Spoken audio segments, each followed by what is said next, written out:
All right, well, welcome back, everybody. My name's Andrew. And I'm Tiffany. And you're watching the Kelley's Country Life. So we're taking you over to the barn where we have some chicks in our brooder. We haven't shown those off in a while. And let me go ahead and apologize for my raspy voice and probably throat clearing that's gonna happen this episode. So we appreciate a lot of y'all reaching out to us with thoughts and prayers. We both just came down with COVID. Tiffany got it first, and then a couple of days ago, well, about 3 days ago now, I wound up with it. And I can say overall, we handled it well. She had a couple of days of fever. I had about 6 to 8 hours of really intense fever, aches, chills, things like that. That was the uncomfortable part. Now we're dealing with well, she's good. I'm still dealing with the sore throat, the raspiness, the chest congestion. I can't even speak right now. And of course, probably the longest lasting effect of COVID, no energy. Yeah. We're both beat.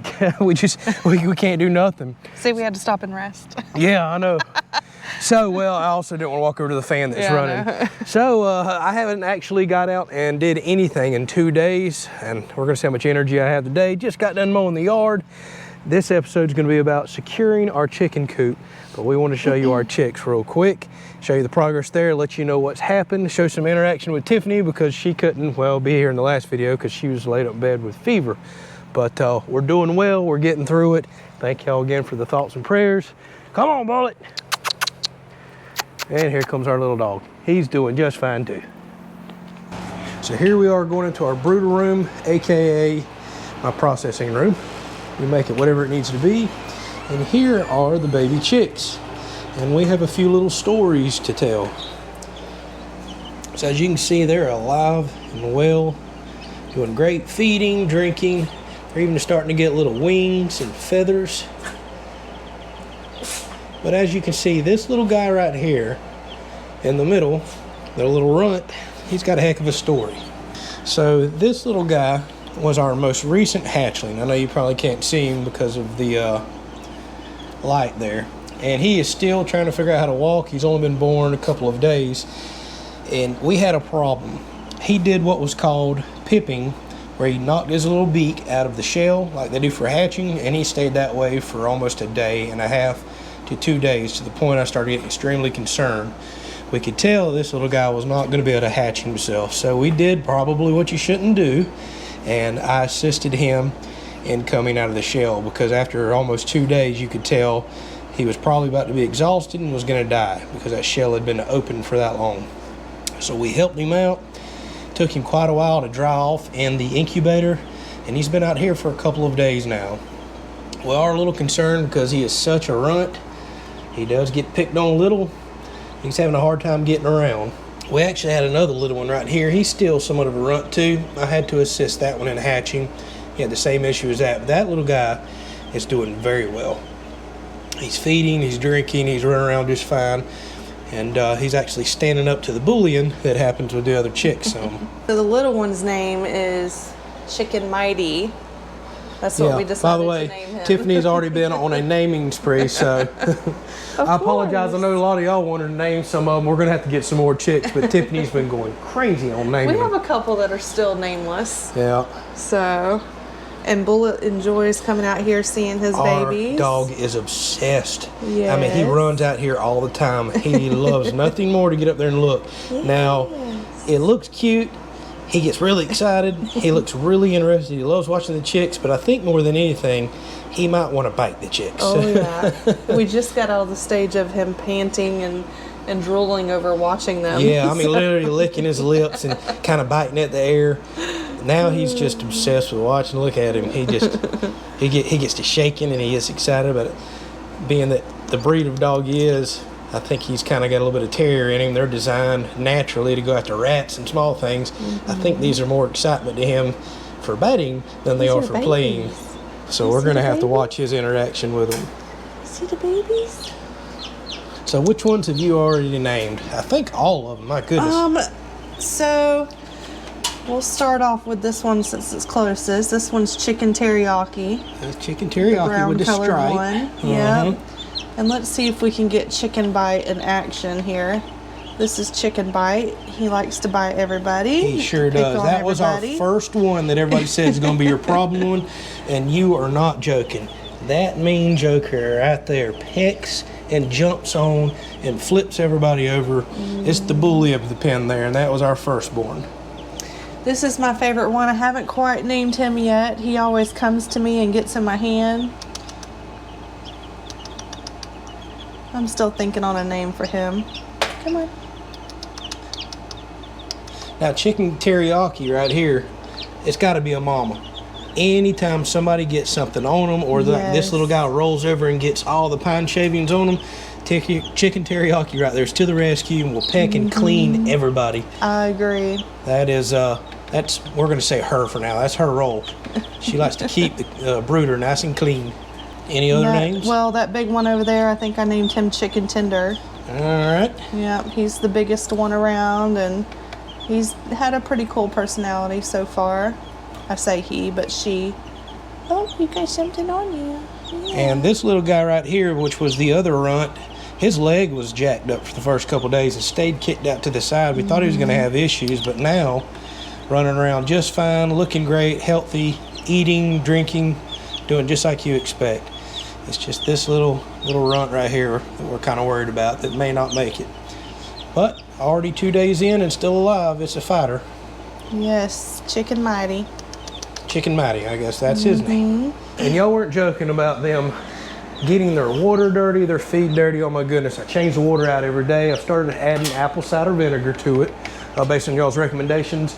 And now that I'm feeling a little better and may run some power tools, I'm gonna cut some plywood, as one of y'all suggested, and put underneath the feeder and the water so they'll quit kicking all the pine shavings and stuff and dirtying up the water, because my goodness, they can dirty up some stuff quickly. They're my babies. Such babies. I can see him once they're out in the coop, just checking on them every chance he gets coming out here. Or seeing if he can dig in there. Or running them around. Yeah.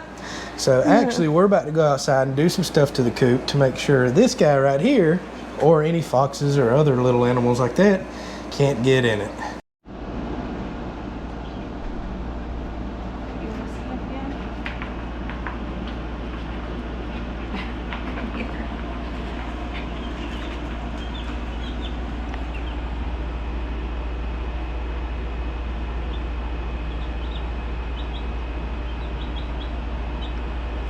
Okay, so probably the biggest concern I have for our new coop out here is all the predators that we have on the property. If y'all have watched, I try to post at least once a month. We run game cameras around the property and I just show the wild animals off. It's awesome. We love living with them. It's a part of life out here in the country, but there's some that, well, they love baby chicks and want to get in that pen. We have bobcats, we have coyotes, goodness gracious, we have stray dogs that come through. We have tons of stray cats that also come through here. Raccoons, possums, we have bears. Not much we can do about a bear if it wants in there to get in there. Luckily, we've yet to catch any bears up here actually messing with anything around the barn. They tend to stay out on the property. But all those smaller animals, especially the digging animals, is my biggest concern. The foxes, raccoon, that neighborhood dog coming through. Those are the things I want to make for sure can't get in our coop. So believe it or not, I was on a website the other night looking for something completely different. I was actually looking for outdoor kitchen stuff, getting some ideas, looking at a few things. And the website is Vevor, V-E-V-O-R. A lot of y'all are familiar with their stuff. They literally have thousands of items on this website. I mean, again, kitchen stuff, whatever you want. And I happened to stumble across no dig, put in after the fact fencing. I personally have never seen this. I was like, that's exactly what I'm looking for. So I'd considered about going and buying a big roll of wire and digging up all around the coop and putting wire down. That's a very popular thing to do. So animals, whenever they start digging down into the dirt to get underneath the pen, well, their claws start getting in the wire and it deters them. But to be honest with you, I don't want to go buy a whole stinking roll of wire, and especially with the way I feel right now after COVID, I don't feel like I keep digging up all the dirt that I took the time to pack and level out. Check this out. So as soon as I seen this and the price, I said, that's exactly what I'm going with. So this is a coated steel no-dig fencing, and it's made just for what it sounds like. You can actually take this, so say if you have 4-panel fencing or fencing at home and your dog keeps digging underneath to get out of the yard. This is designed, say if your bottom of your fence stops right there, to beat this down into the ground and close up a gap between the bottom of the fence to deter animals getting out. Well, I was like, this would absolutely work for a chicken coop as well. So I forget, what is this, 8-10 inches right here that I can beat this down to the ground. And I'm gonna show you here in just a second. So if an animal starts digging, it's gonna pretty much deter them, because they're gonna have to dig down literally this far underground to start wedging underneath this. Now, can that still happen?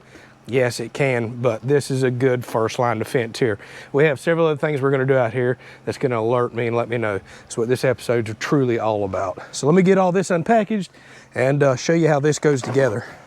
All right, so you can see that I've already beat one of these in, but all it takes is a hammer or a sledgehammer, depending on how hard your ground is. And this is extremely packed ground, by the way.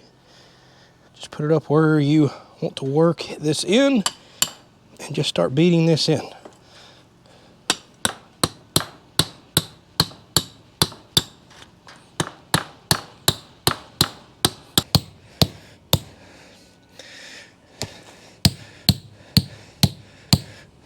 All right, so now you can see I have my panels beaten all the way to this section right here, and this panel's too long. I mean, I could beat another one in, but I think the right thing to do is just trim this off with my cutoff disc and make it the right size.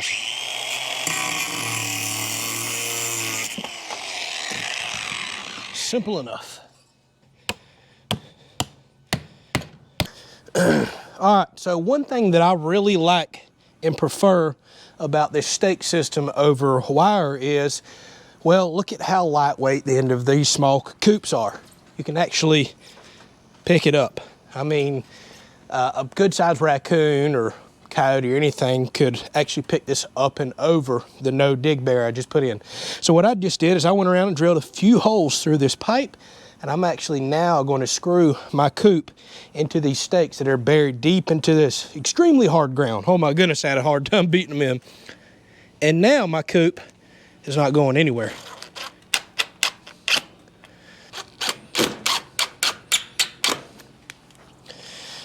All right, I can do that in as many places as I want and secure this coop down. Now, one thing I could say when you're putting this no-dig fence in, y'all just don't understand how hard packed my ground has gotten. I was actually shocked. It's like concrete. So whenever you beat the no-dig fence in, start at one stake, and I just found it worked best by beating every single pipe all the way down. That kept it from bowing or bending or deforming on me. What I should have did is come out here with a water hose and wet the scramble a while before I did this, and it probably would have went right in. Now, if you have soft ground or grass covered ground, it's probably gonna go in no problem. This is just really hard sand and clay mixed dirt right here. So just work the hammer down and then work it back the other direction, and I found it did not deform that pipe. I think this is going to work really well. I'm going to go around and put a few more screws in. I like that it really holds this down to the ground. If you're interested in this no-dig fencing, I'll put a link down in the description. I think I've got, oh, by the way, I had several pieces left over out of the one box. I think every bit of it shipped was like $64 or something. I don't know how much a roll of wire is now. You probably got to buy way too much, but that seemed like a pretty good deal for a really big box of this stuff that'll do a bigger coop than this, and with free shipping. Thought that was excellent, actually. All right, so here's where things get fun for me. Y'all know I kind of love electronics, love tinkering. So something I knew that I wanted out here, I'm actually going to install 2 different types of cameras that I happen to have extra of out here. I already have one camera mounted up. I keep a watch over my equipment anyways, but I'm gonna do one with a solar powered panel right here.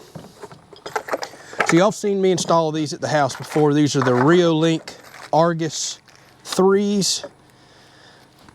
It is a wireless camera. You can continue to run it because, well, it runs off of solar. But the reason I really want this one out here watching over my chickens is this one has a built-in spotlight. I kind of thought that was a gimmicky feature at first. I have one of these mounted by my back door and I've been running it a while. I love it. You wouldn't think those 2 little lights right there would light up much. Oh boy, was I wrong. I used to have one of these on watching over that entire back porch, 800 square foot back porch, by the way. It would light it up plenty good enough at nighttime for me to see anything on that back porch. I was amazed. Well, that's combined with the night vision that it has. So I was like, man, this is gonna be the perfect camera to mount out here and watch over the chicken coop. By the way, they're not sponsoring this video. I just happen to have an extra one, and I really do enjoy their cameras. They don't even know I'm putting this thing up. So here's the awesome thing. That new wireless cellular router that I just installed in the roof of the house over there, it's got such strong Wi-Fi that I can run Wi-Fi cameras out here and have been for quite a while. I even have one camera inside in the brooder right now, and I watch over the chickens. If I'm laying in bed at night, I can kick it on. And they are literally connected to my Wi-Fi router that's underneath all that metal over there in the roof. Like, just amazing. I love that router simply for how strong the Wi-Fi is. I never thought I could run multiple cameras out here and keep an eye on the place.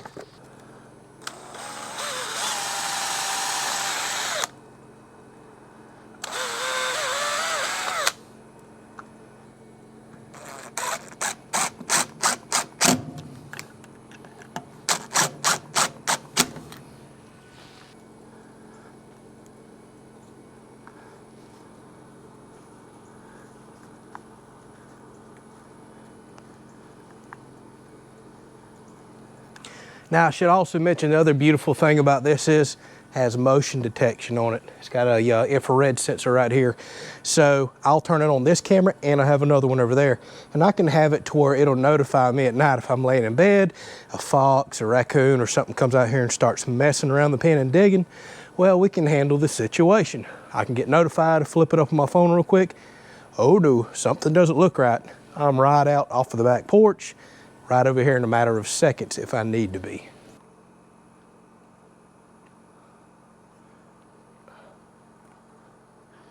Whew, all right. So it is next day.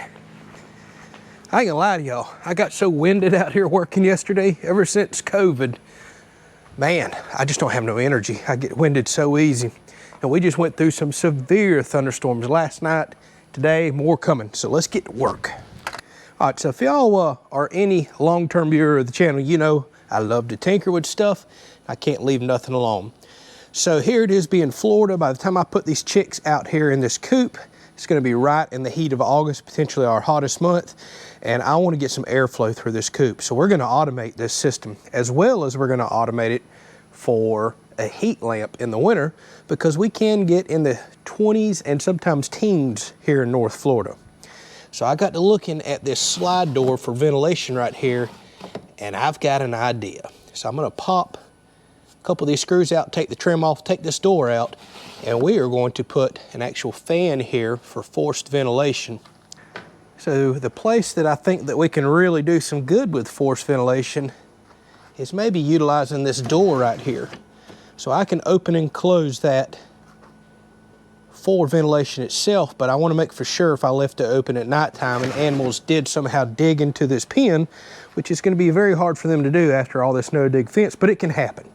I want to make sure they can't just stroll right in and get my chickens that's inside. So I want them in a second layer of protection and containment here. So I think the best thing to do is to cut a piece of screen, attach it to the inside here.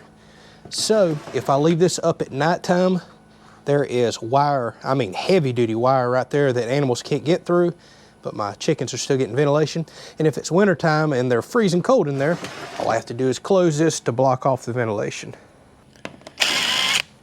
And I always feel like I have to do a flip-flop disclaimer because people just don't understand working in flip-flops. It is so stinking miserable hot down here in Florida right now. It's the heat of summer. Yeah.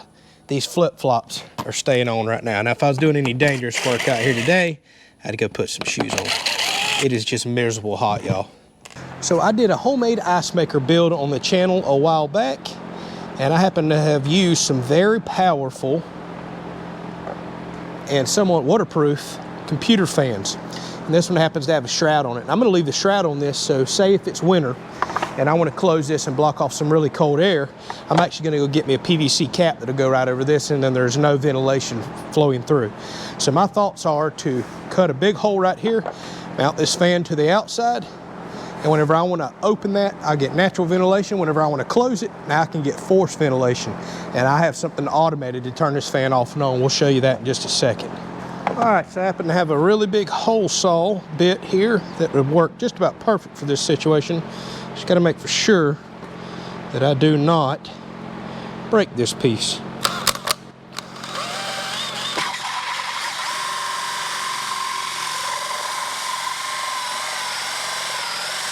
All right, that worked out quite well.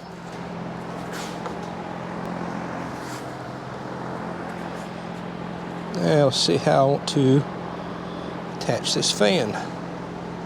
Okay, so this is a temperature controller right here. So as you can see, it just looks like your standard, well, surge protector or outlet right here. Plug this in the wall, and I have two temperature controlled outlets that read off of two different probes right here.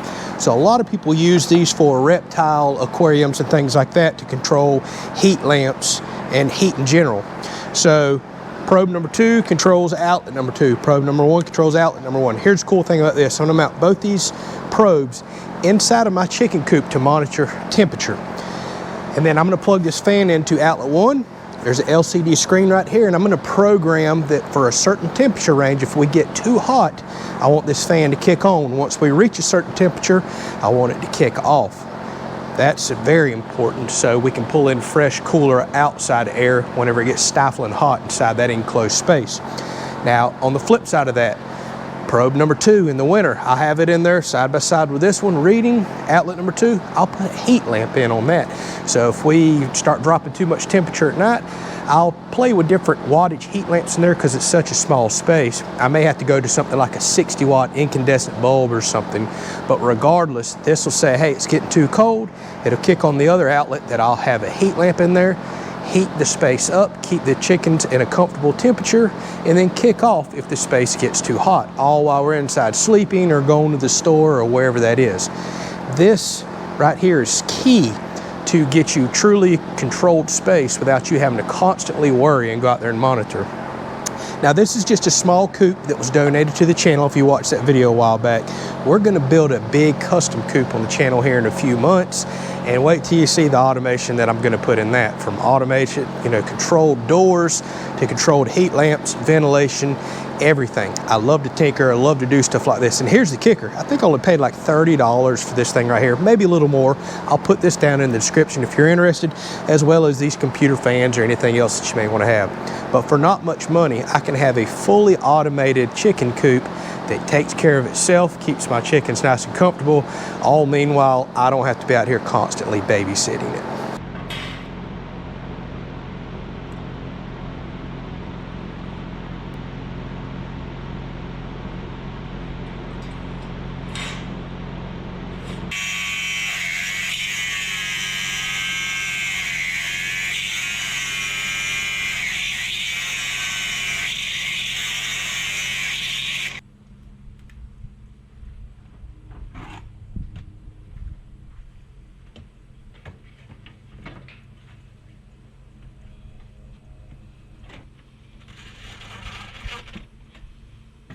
All right, so I'd call this a success. I have very thick stainless steel grating right here, much thicker than the wire that's already on the coop. So as you can see, I can open this up to allow for ventilation, and I can leave this open through the nighttime if I want to. So any fear of an animal digging into the pen, well, it can't get in here. It's not gonna chew through actual stainless steel grating. Now you're probably still wondering, hey, how do you let your chickens in and out? Well, this door over here is actually a ramp for them to get in. This is how I'm gonna let them in and out during the daytime. All I'm gonna use this door for over here is ventilation. So if it's wintertime and cold, well, I can just close that down, completely latch it. Summertime and hot, well, we'll leave it open and pull some ventilation through. And I can actually add more of these clasps right here and open and close this to control airflow and ventilation as well. Now here's where things get cool. I put my 2 temperature probes right here, which is the air outlet for the coop itself. I have the wires screwed and attached to there because I know chickens like to peck, and around to the controller on the outside. So if it's nighttime and I'm concerned about airflow, I'll actually close this damper so the fan can control. If it's daytime, I'll just leave it open like this and allow some natural airflow. And I won't plug the controller in until nighttime, and then I can allow it to control however I want. Or if it's a cold day, for example, plug controller in for a heat lamp, which I can hang on the inside. So don't forget, the controller controls ventilation and it'll control heat. So if I close this at nighttime and it gets really hot like it does here in Florida, I can plug this controller in, set the temperature I want it to control at. And right now I have it set to kick on at 88 degrees, and you can see we're at 85 right now. Actually, I'll reach out to y'all. I'd love to hear what temperature you think I should control the coop at. And I'll set the fan to kick on a few degrees above that temperature and kick off a few degrees below. So for example, if I were to go in here and adjust this below 85, I want y'all to see how this works. Right now I have it to kick on at 88. Let's make it kick on at 84. There you go. That fan kicks on and it is moving a tremendous amount of air. I forget what this moves. It's like 100 and something CFM. It can literally move many, many times the volume of what's in here in 60 seconds. It's really overkill. All right, and the last thing I'm gonna put up, I have a few of these solar lights left over. So if there is, like say a fox or something out here running around up to no good, we have just yet another light that will kick on. So if we're looking with the camera, this may give us some extra light, or if we're at the house and we see this light kicking off and on, and for some reason we didn't get notification from the camera itself out here, we know something's going on. I also forgot to mention this security camera I installed. It already has the light like I told you, but it's also motion activated for recording, and if it picks up motion, you can have it to where it turns the light on just like this does. So now I have 2 motion lights watching over this coop. So like I said, we still have a few weeks before our chicks are gonna come out of the brooder and actually make it out here. I'm just trying to get an early jump start on this. Once they get out here, we'll layer this down with some pine shavings, set it up with hanging waterers. Actually, I have a waterer that has adjustable feet. I forgot to show you all that. So we'll get all that figured out a little bit later on. Then as we move later into this year and into fall, we have a big project with this barn right here. We're gonna do an extension over there, and I'm gonna do a really nice custom coop that can handle quite a few laying hens, and we may set the area up for potentially doing some meat chickens and other types of animals down the road. But this is gonna be a nice coop to get us started and take care of and protect our chickens here for the next few months. So hopefully you enjoyed that project. If there's other things you think I should add, we have plenty of time to do it before they're gonna come out here. By all means, drop a comment. I'm new to this. I would love to hear what you have in store. And let me know what you think is an ideal temperature to try to keep the coop at. Keep in mind it's hot and humid Florida, so there's only but such a certain range that I can keep the temperature, but at nighttime it can swing wildly, and I'm gonna kind of take a rough guess at when I want this fan to kick off and on to get some fresh air and ventilation in for the chickens. I also need to know, although we have plenty of time, what you think's the ideal temperature in the wintertime. That'll be much easier to control with a heat lamp and this setup that I have right here. So if you have any questions, drop it down in the comment. Thank y'all so much for watching. Again, if you're interested in any of the products you've seen today, from the cameras to this no-dig fencing to the controllers, I'll do my best to remember to put all that down in the description. You can go check it out if you want to. Thanks for watching.